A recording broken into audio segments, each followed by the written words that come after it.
All right, welcome back, everybody. I hope you're enjoying the afternoon at San Francisco State University's downtown campus. Our next panel, as you can see, is how the social web will impact search and real-time web. It's more of a keynote with Betsy Aoki, and she's with Bing and a senior program manager for social.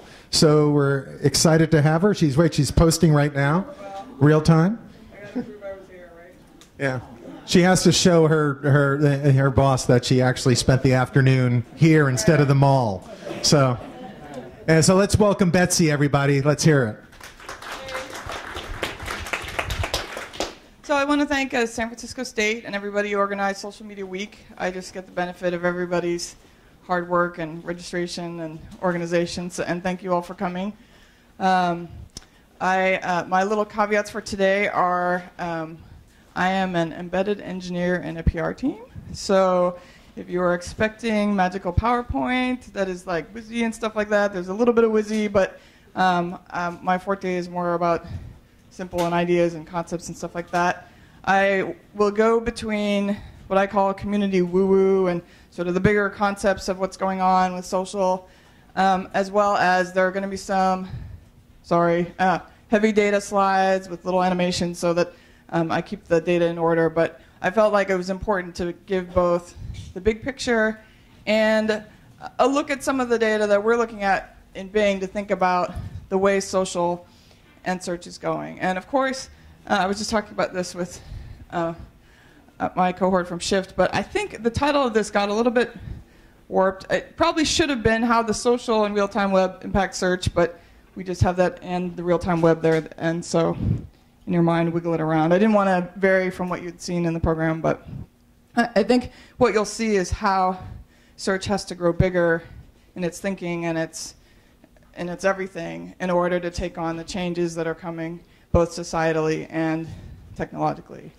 A little bit about me. I was known as Microsoft's blog queen while Robert Scoble was on the cover of Business Week. I was actually the person migrating employees to the platform before Dell and Comcast had their sort of community customer service social day in the sun. Microsoft had one blog, one employee, sort of like one man, one woman, one vote kind of thing. And that was my job. I went on to Live Q&A, which is a question and answer service. I worked on the Xbox Indie Games platform, which allows people to write games for the Xbox and sell them on Xbox Live. And then a general manager said, hey, we have this thing. It doesn't have a name yet. It's really important to the company. You know, we've hunted around, and very few people have been a live search engineer, because that's what Live Q&A was built on, and understand social media. Can you come and sit here in the PR team and help us figure all this kind of stuff out? So that's who I am. I'm the weirdo on the PR team. It's my style, I guess. And sort of without further ado, I'll go into my little bit of this, little bit of that, some data, some woo-woo presentation. This, by the way, is it's a video homepage today on Bing, and I thought it was so cute. I actually substituted for a different photo up here because I thought it kind of embodies a little bit of the social web today. Okay, so this is a cartoon that I was immensely struck by.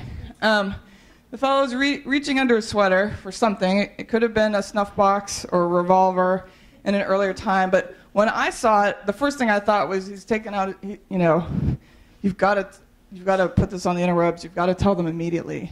And for me, this cartoon kind of embodies how the online footprint, or the way that our virtual lives or the signals that we're sending into online repositories are really just a matter of course now. I don't think you would have thought, 3 years ago, this guy's taking out his phone to start tweeting something or taking a photo or whatever. It just wasn't a natural social gesture, and it wasn't when this cartoon was drawn, I'm sure, but now I just can't help but think, oh, he's going to tweet that. You know what I mean? This is something he's going to do. And this is me being completely puzzled by Pinterest. Yes, I'm a woman, and yes, I did not get Pinterest. I was invited by another female early adopter. I'm not really a curio collector, delicious. I'm not actually one of those folks that make lists necessarily. And so for me, I didn't quite get it. But the more that I see people adopt it and the more I understand of how they're using it, I'm starting to understand more. This is not a particularly girly view of Pinterest, but I like the beginning, the middle, where it says, when they discover the center of the universe, a lot of people will be disappointed they are not it. Because what I'm seeing about the things pinned and the way people are commenting is it's not just, hey, here's an interesting visual thing, which it is. It's a very visual presentation of what's going on. But this is about being a tastemaker. This is about your identity. This is about a social object, which I'm going to come back to a lot in this talk. But this idea that when I came into I didn't do this on purpose for the talk, but when I came here early, and I had an hour to get nervous and have angst and have a meltdown and stuff like that. And so the woman at the registration desk was stuck there. She had to fill in for someone else. She's like, I'm dying for a coffee. And I said, oh, okay, I'll go get you one. I came back, brought her a coffee. But I mean, these things are social objects, right? They mean something. She's like, I'll give you a hug now. No, it's nice to meet today. And I'm like, oh, geez. You know what I mean? I'm just hopefully doing what somebody else would have done, right? But the coffee, the pen, your status update, these are all offerings that you're making to become closer with other people or show them who you are. And that's a really super interesting dynamic, especially when you think about gentlemen. I really love this. This is actually a typical doodly look into gentlemen, which is, I guess, the dude's Pinterest. But you've got whisker wars over here. I love this Wi-Fi and USB cufflinks. I mean, come on. The burgers. Cooking with napalm is the thing over there. And I thought, it's not really about, is it a man, is it a woman who's posting? It's about what they're doing with what they're posting, how visual it is, and what they're trying to say about themselves. Right? And they're putting more and more data into the ether, into the internet, into places where people can get it. And they're leaving us clues about what's important and who they are. Right? And again, I don't know that I necessarily understand a lot more about Pinterest, but once I started seeing these patterns is when I started looking a little more deeply into how crazy this stuff is. So this is a very plain Royal Kingdom slide, but it's because you've probably seen this data before at the end of 2011. 48 hours of video are uploaded to YouTube every minute. I mean, if you sort of think of like trying to process this, I mean, you can't watch 48 hours of video in 1 minute. Like, it's not consumable. No one person is going to be able to do this, right? The 60 photos uploaded per second to Instagram, almost 9,000 tweets per second for the August MTV Video Awards. We're talking about non-human levels of speed, non-human levels of scale. This is just bigger, than the brain is going to be thinking about. And then here's our man Dick Costello, CEO of Twitter.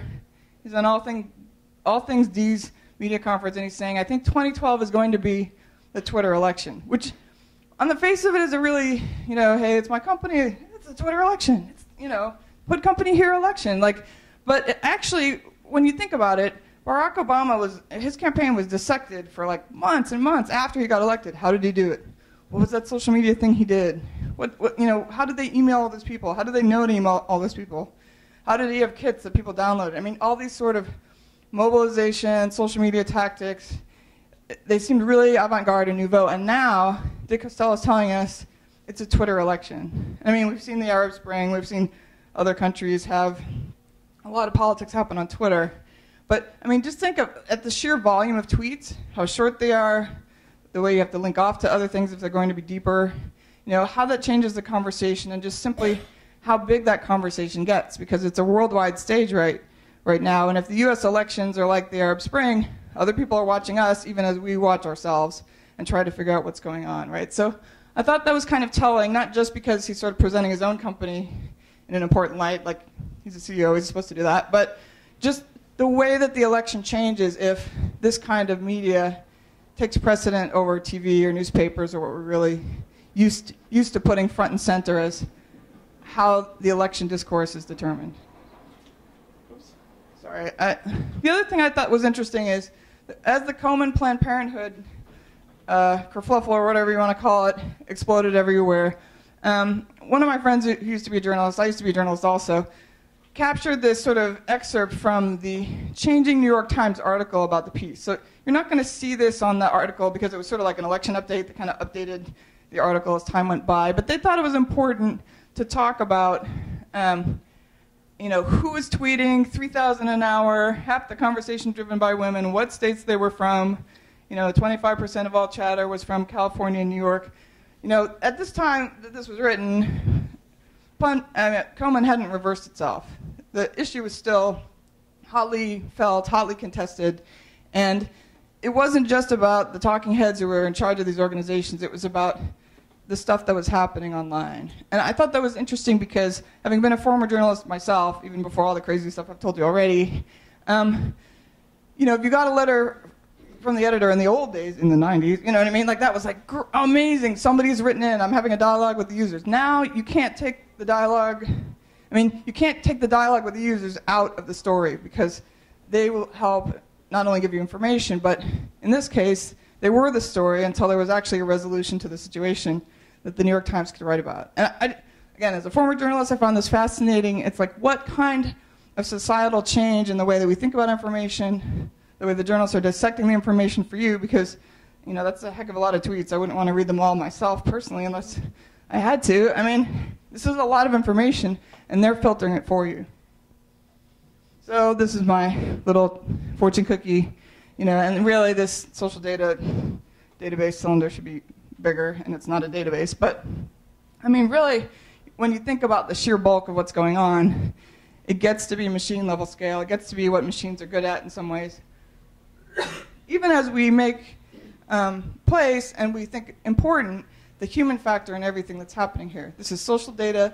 There's emotional valence to it. It's important to people. Who shares it is as important as what it is. But the scale is ginormous, right? Okay, this is the horrible data slide, and I'm going to try and see if I can do the little scary animation so that I can remember. Here are the things that I thought interesting. Jacqueline Cronas she's a quant who works for Bing, and she's a friend of mine. And she put this stuff together to help me think about the way that social is grabbing the attention of people. So the first little arrow there is about Google search and Facebook. In December of 2011, they had within 1 million unique users of each other, the same amount of attention that month. I mean, that's a really interesting number. I mean, that's interesting, right? I mean, that's ComScore. I mean, you can look this up on ComScore if you want to. Engagement below there is Google search and Facebook, average visits per unique user, 38 visits for Facebook, 22 for Google. The Facebook user was 11 minutes, and the Google search person was 2 minutes, which sort of makes sense when you think, oh, they're getting in, they're searching, they're getting out. But then look down here, right? Tumblr and Pinterest.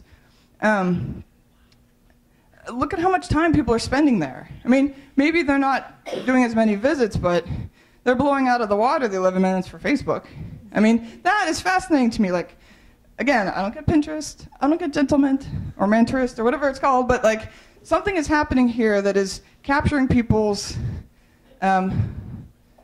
sense of where they want to put their time and what they think is important, right? And this is all important social cues for Bing. This is the sort of objects thing, 900 million objects interacted with Facebook. That's like the groups, the events, the community pages.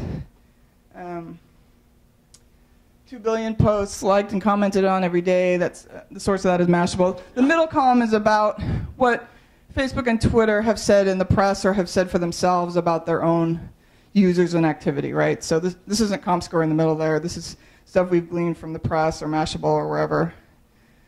And then the thing I thought was interesting down here was 55% of all active users are mobile on Twitter, which suggests to me a kind of, I mean, you'd sort of expect that because it's SMS length, right? It's a very concise package, but it's also suggested to me a little bit about how the future is going and, you know, the thinking of where people are. If they're getting the election news via Twitter, they're in the subway, they're walking around, they're somewhere else other than at their desk on a PC with a lot of screen real estate, right? And then the final thing, which is actually more ComScore stuff, and no one can read this, so I apologize, but this yellow part of the bar, this is Facebook, Twitter, Windows Live Profile, and LinkedIn.